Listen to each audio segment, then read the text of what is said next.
jacket. The jacket actually has weights in it. You know, it's like a weight training jacket. It's like weighing his arms down to make him stronger. And now he's taking it off. He's actually, his hands are just going to move lightning fast. Oh, it's going to be terrible for Mind. Mind is in serious trouble now.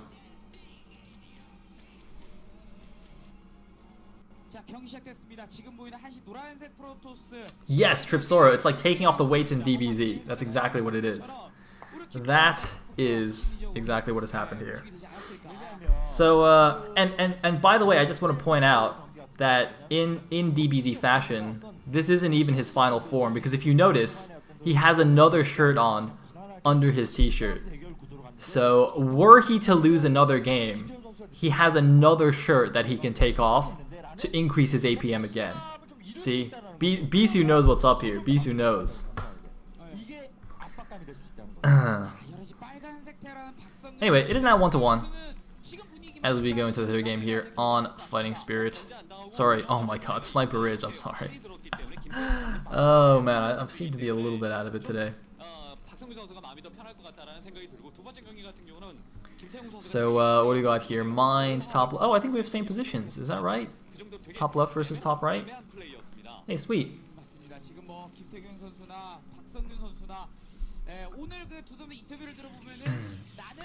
So, looks like no crazy proxies this game at least. It is a 4-player map, so that's a little bit more dubious. Although there's a lovely little raised platform in the middle of the map here where you can proxy gateways, so that's always fun.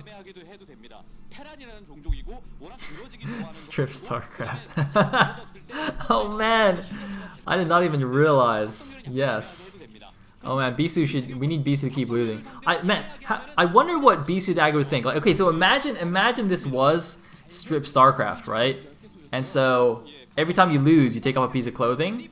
And so if Bisu Dagger, you know, the #1 Bisu fan is casting the game, you know, normally he always wants Bisu to win, but I'm pretty sure he also wants to see Bisu naked. So it's like complete conflict of interest there. It's, you know, it's like if Bisu wins, keeps his clothes on. If he loses, he's lost, but you know, he's got a strip. I think Bisu Dagger will just implode from the from that situation. Anyway, I think Bisu Dagger actually live casted these games this morning as well. I think Yoda actually did as well. I'm really excited to see Yoda back. Doesn't seem to be doing any Defiler tournaments, but he's casting SSL, so if you happen to speak Russian, or even if you don't, and you want to watch Yoda cast because he's awesome, then I guess check out the live cast. I don't actually know if he's done it every week, or if he's just done it for the Bisu ones. Maybe he's like Bisu Dagger. Maybe he's a huge huge Bisu fan as well. I mean, who isn't a Bisu fan? Like, besides me. I might be like the only non-Bisu fan. Actually, that's not true. I'm sure a lot of KT fans are not huge supporters of Bisu. Anyway, ooh, this SCV is going into a funny place. Is it just checking for proxies? I guess it is. Interesting. Do you think these guys know where the other spawned yet? I don't think they do. I've been too busy ranting about, you know, naked pro gamers and things, but I don't think they actually know. Okay, now they know. Now the SCV knows. But I don't think Bisu knows where mine is. Well, the probe's going to the bottom right in any case. He's gonna see nothing there, and then he's gonna know.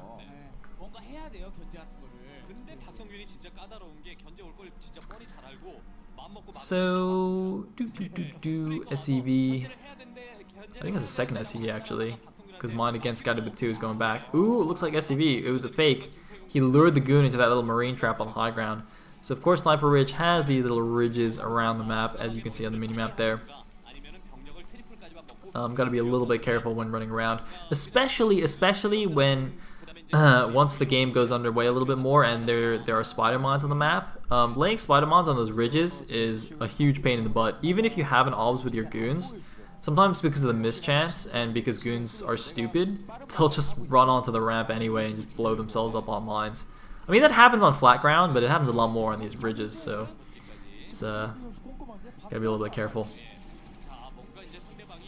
Anyway, it looks like we've got a pretty standard FD move out here and a pretty standard Protoss defensive micro, just trying to abuse the goons' superior range to pick off some free units and just just delay the move out. And actually, though, a Zealot's thrown in here into the mix, and it's going to allow him to move forward and get a couple of kills, but this is not quite enough. That is a slightly odd Zealot.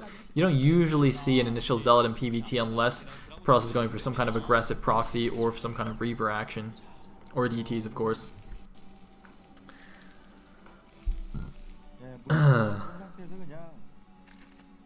Yeah, we got some mines being laid now. I don't think he's actually going to continue with the push. He's just going to leave his tank at home and just run out with mines, kind of like we saw last game. And it did work out for him last game. Now, we could see Mind again go for a very passive, just fast third base. So, you know, that kind of one fact into 3 command center. The third base is pretty easy to take on this map. However, you cannot get a 4th base very easily at all. So the 4th base, he would have to move out quite a ways. So it's not going to be quite like last game where basically neither player attacked for like 20 minutes. Mine had 4 bases, Bisu had 5 or 6 before anything happened. At most, Mine is going to just take 3 bases before moving out. Now, having said that, his 3rd base is going to be a gas base. It's going to be a little bit juicier than the middle only on Circuit Breaker. And it's essentially going to be the same kind of situation that you have on Fighting Spirit, so I'm sure he's quite comfortable with that. If he decides to do that, of course. In the meantime, I don't see anything too fancy from Bisu yet. No signs of any Arbiters or anything like that. He did get a 3rd gateway already before the Citadel, so he's not doing the fast Arbiter, the 2-base Arbiter like he did last game. As you can see.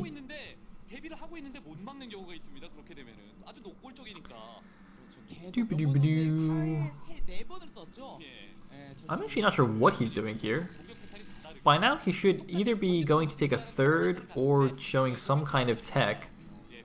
Okay, that's not necessarily Arbiters. This timing could still just be for speed. It's probably Arbiters. You know, I'm just going to go ahead and say that's Arbiters.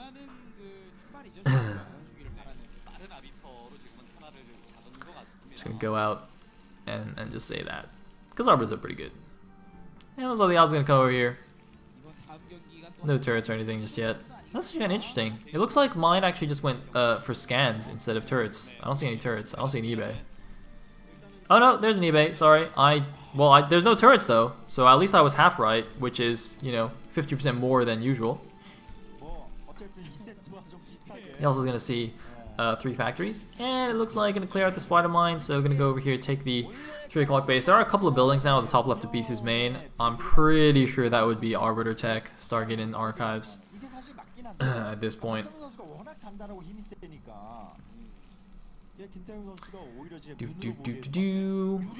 Yep, there we go. So it was Arbiters. Woohoo!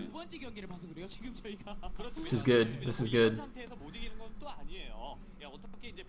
Should just try this random guessing more often. I seem to be getting things right more than when I actually think about things. Yeah. Okay. And I like, by the way, how mine actually hasn't built any turrets. I mean, he had the eBay just in case.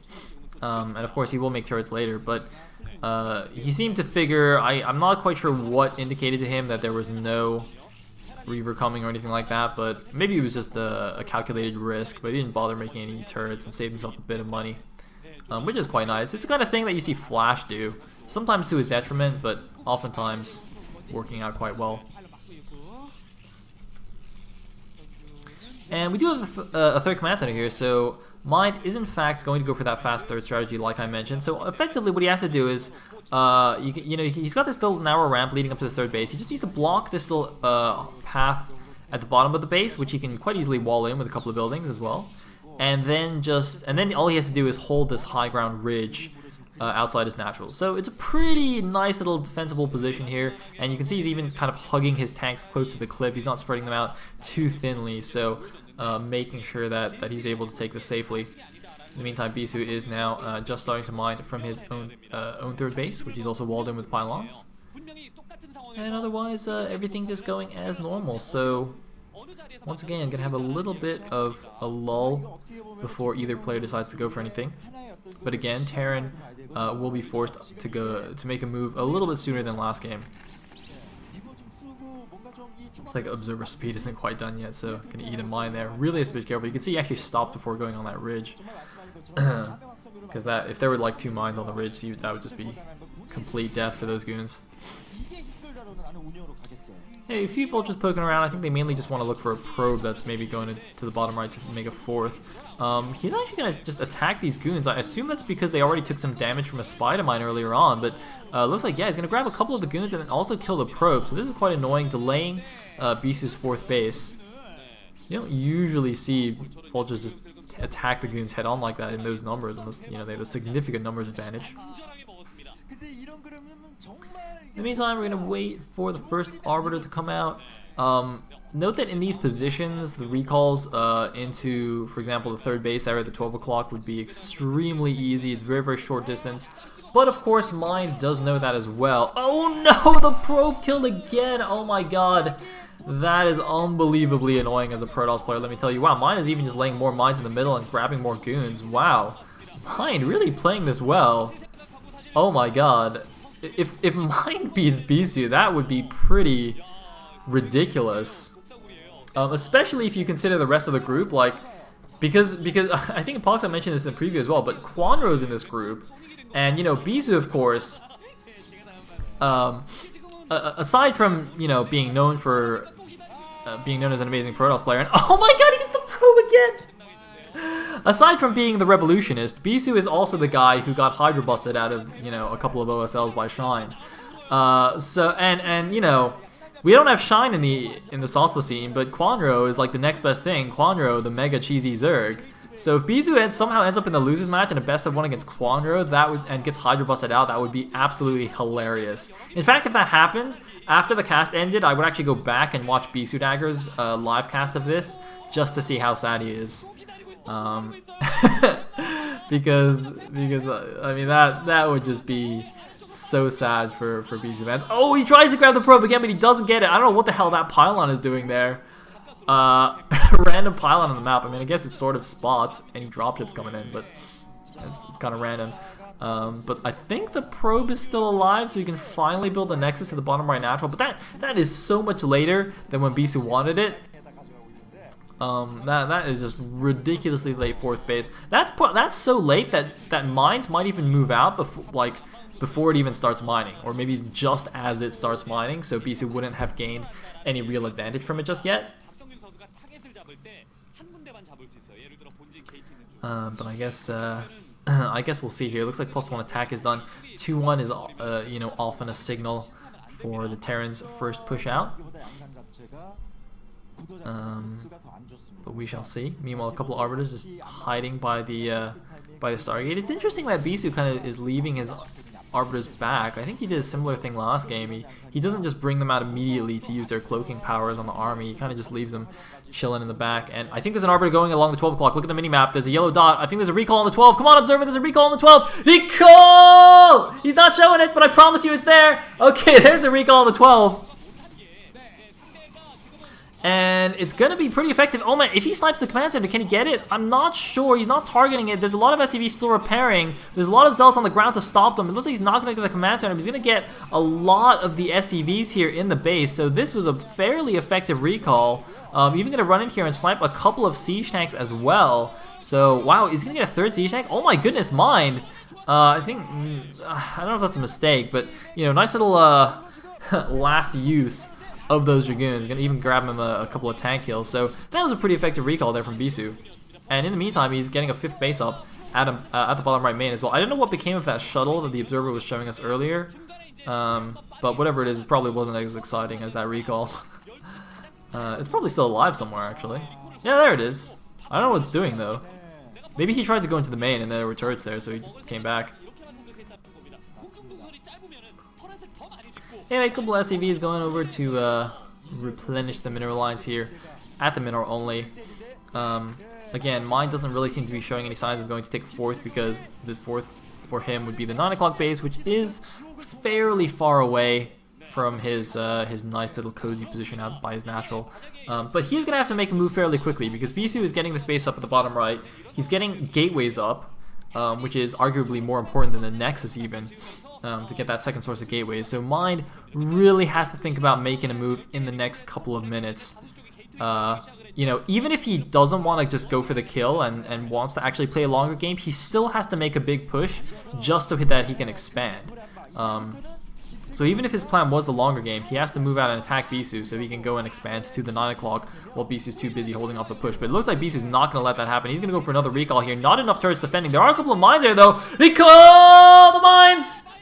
Apparently did absolutely nothing. None of these units have actually taken damage, so I don't know what happened to those mines, but it was not very good, whatever it was. And oh man, this recall again is going to be fairly effective. There don't seem to be very many units here. Okay, looks like more vultures pouring in, so the vultures are going to help clean this up a bit quicker than the last recall. He's going to grab the geyser there of all things.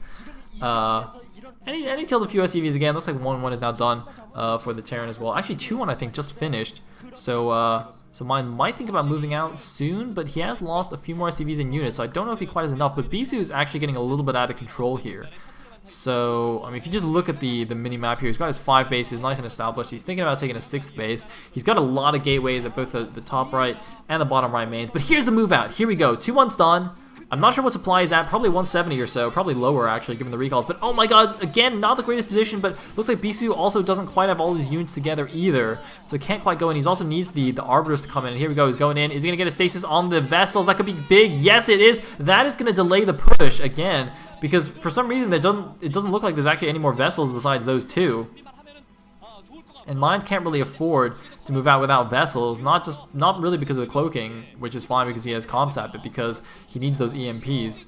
But it looks like he's actually just not actually going to attack. He's actually just moving out to take this 9 o'clock base. He's just going to spread himself out a little bit and push over to this little ridge here that's connected to the 9 o'clock base. But you can see Bisu's moving his army around to engage, is not going to let that happen. So even if Mind doesn't want to engage yet, Bisu looks like he might try to force an engagement. Wow, what? Okay, I guess there was a mine there. that was like that scene from Saving Private Ryan where, like, he at the very end, you know, Tom Hanks, he just like a pistol and he's sitting on the ground, he's just shooting this tank with a pistol, and the bullets just are bouncing off the front of the tank, and suddenly the tank explodes. I was just like, what happened? How did that tank explode? I think there's just an unseen spider mine. Oh, another stasis on the vessels, and these are a lot of clump tanks. Is he going to go in with another stasis? Does he have another stasis? Oh, there are High Templars in the shuttle. It looks like one of them gets picked off, but there are some storms, and Bisu is going to clear out this army. I think there's a lot of zealots among the siege tanks, not nearly enough vultures here. Bisu is moving forward. Mind is losing a lot of siege tanks. It looks like that with some reinforcements and with a fairly deep tank line, he is going to hold on, but that, I think, was a victory for Bisu. Trading away armies like this is good for the Protoss player. The Terran mech army cannot take these losses nearly as well. I mean, if you just consider the number of gateways on the map with 2 sources of gateways there, Bisu's production is going to be way higher than Mine's, and he's got more bases. He's getting the 6 o'clock. I don't know what's going on with the 9 o'clock. The command center should be done there. Looks like it might be floating over. I can't quite tell. I think there's a unit there to stop it, though. And Bisu, it seems, despite my slight doubts there, despite, shall I say, my hopes that he would actually somehow drop down to the loser's match, he's looking in commanding position of this game once again. To be honest, I don't think he was ever not in a commanding position. It was just after the first recall it looked a little bit dubious because the recall didn't do that much, but Mind never really attacked and put any pressure on Bisu. Oh, actually, no, actually, I forgot, but the 4th base of Bisu was actually denied for like an hour. So there was that as well.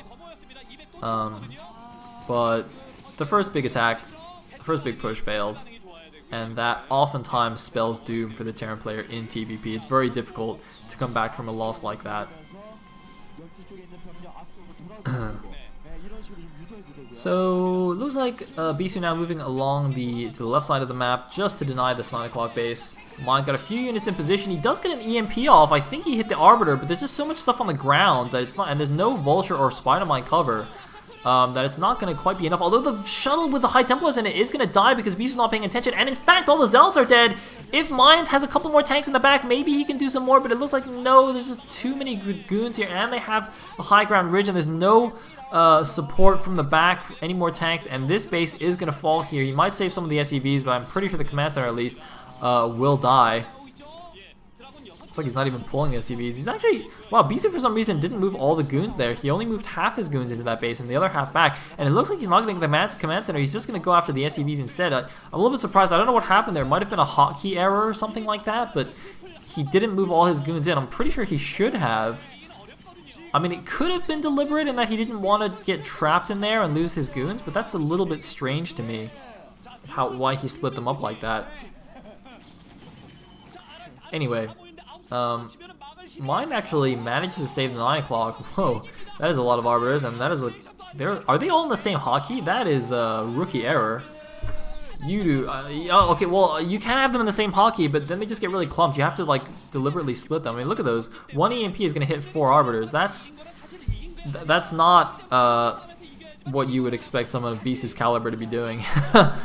Although I guess in this case there are no EMPs to... or sorry, no science vessels to EMP them anyway. And GG from Mind. Bisu takes game number 3 and will advance to the winners match 2-1. Mind, despite actually taking Bisu down in a macro game in game 2, is going to drop down to the losers match. So it looks like Bisu fans, Bisu Dagger, don't have to be too sad just yet. But the group is far from over, so I think we're going to have a quick break and then come back for Quanro versus Sok, a ZVT best of 3. And in fact, I say come back, but it's a VOD, so I can actually skip all the ads and stuff, and we can go straight to that game. So just give me 2 minutes to, or not 2 minutes, let me just have a sip of water, and then we'll skip straight ahead.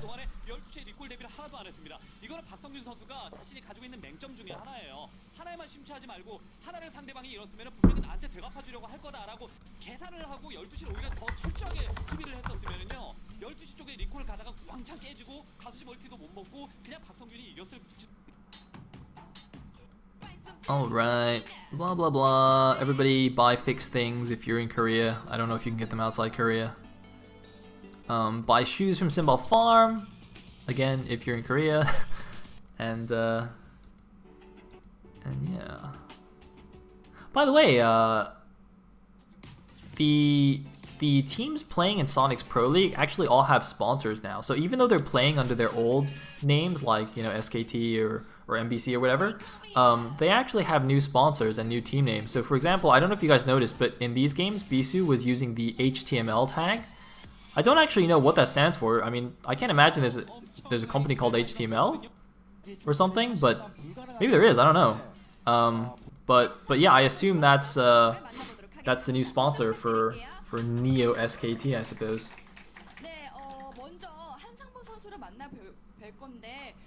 Anyway, we're gonna have a quick interview with the players before we go on to the second series, which will of course be Quanro versus Sok. Quanro here on the left. I love how Quanro always kind of looks like he just woke up out of bed, like his hair is always kind of messy. And Sok looks kind of tall, or maybe the other two are just short. I'm not really sure.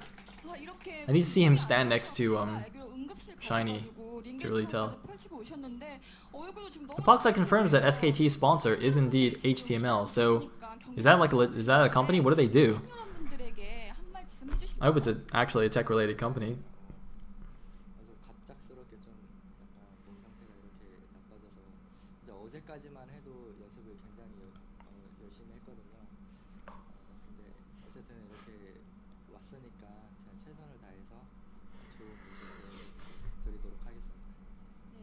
여러분들을 위해서 최선을 다한다는 우리 한상범 선수께 박수 한 번만 더 부탁드리겠습니다.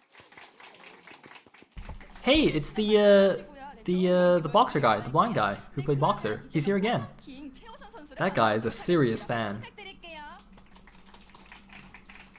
See how amazing that guy is? He can't see the games being played. I'm sure he's got a friend with him who's like narrating what's going on in the game. Or well, I guess he can hear the commentators.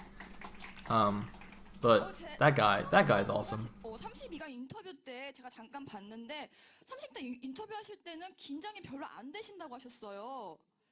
근데 오히려 너무 쉬운 조여가지고 긴장이 더 많이 된다고 하셨는데 죄송합니다. 긴장이 많이 된다고 하셨는데 그럼 오늘의 조도 아까부터 계속 약간 긴장하신 모습을 보이고 계시는데 오늘의 조도 너무 쉽다고 생각하셔가지고 긴장하고 계신 건가요? 아니요, 오늘은 좀 너무 세다고 생각해가지고 긴장되는 것 같아요. 그쵸, 셀 수밖에 없죠. 만나고 싶지 않다는 김태경 선수. Poxite says they make bags. HTML makes bags. Forella? Anyway, I think that's enough of the Star Girl. let us go on to the game. 박수 한번 부탁드리겠습니다. We don't have a translation in chat.